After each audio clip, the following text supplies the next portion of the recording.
കുട്ടികളിലൊക്കെ കുറ്റവാസനകൾ കൂടി വരുമ്പോൾ നമ്മൾ മനസ്സിലാക്കേണ്ട ഒരു കാര്യം, ബേസിക്കായിട്ട് അച്ചടക്കമില്ലാത്ത കുടുംബങ്ങളിൽ നിന്ന്, കാഴ്ചപ്പാടില്ലാത്ത കുടുംബങ്ങളിൽ നിന്ന്, ശരിയായ രീതിയിലുള്ളൊരു ജീവിതമില്ലാത്ത കുടുംബങ്ങളിൽ നിന്ന് വരുന്ന കുട്ടികളിലാണ് ഇത്തരം പ്രശ്നങ്ങൾ കൂടുതലായിട്ടുള്ളത്. അതിൻ്റെ കൂടെ തന്നെ സ്കൂളുകൾ എടുത്തു കഴിഞ്ഞാൽ അവിടെ മൂല്യാധിഷ്ഠിതമായ സമഗ്രമായ ഒരു വിദ്യാഭ്യാസം കുട്ടികൾക്ക് ലഭിക്കുന്നില്ല. കുട്ടികൾ സ്കൂളിലൊക്കെ തന്നെ ഗ്യാങ് ചെയ്ത് പല തെറ്റുകളിലേക്കും വരുമ്പോൾ അതെല്ലാം മൂടി വയ്ക്കാനും അതിനെയൊക്കെ ന്യായീകരിക്കാൻ ശ്രമിക്കുന്ന മാതാപിതാക്കളും മൂടി വയ്ക്കാൻ ശ്രമിക്കുന്ന സ്കൂളുകളും ഒക്കെയാണ് ഇതിൻ്റെ കുറ്റക്കാർ.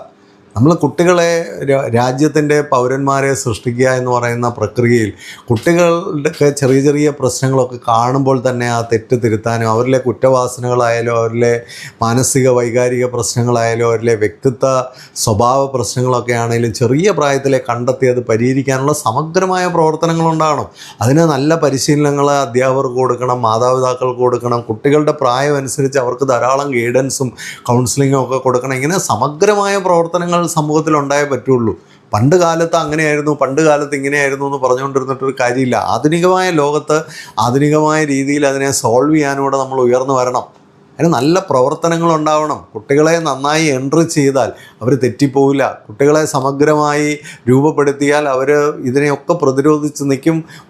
നമ്മൾ മനസ്സിലാക്കേണ്ട ഒരു വലിയ കാര്യം, ഒരു സൈഡിൽ രാജ്യത്തിൻ്റെ നന്മയ്ക്ക് വേണ്ടിയും രാഷ്ട്രീയത്തിൻ്റെ തിരുത്തലിന് വേണ്ടിയും ഒക്കെ പരിശ്രമിക്കുന്നതും കുട്ടികൾ തന്നെയാണ്. അപ്പോൾ നല്ല ചെറുപ്പക്കാർ സമൂഹത്തിലുണ്ടാകുമ്പോൾ അത് രാജ്യത്തിൻ്റെ അസറ്റാകുന്നു. മോശപ്പെട്ടവരുണ്ടായിക്കഴിഞ്ഞാൽ അത് വലിയ തകർച്ചയ്ക്ക് കാരണമാകുന്നു.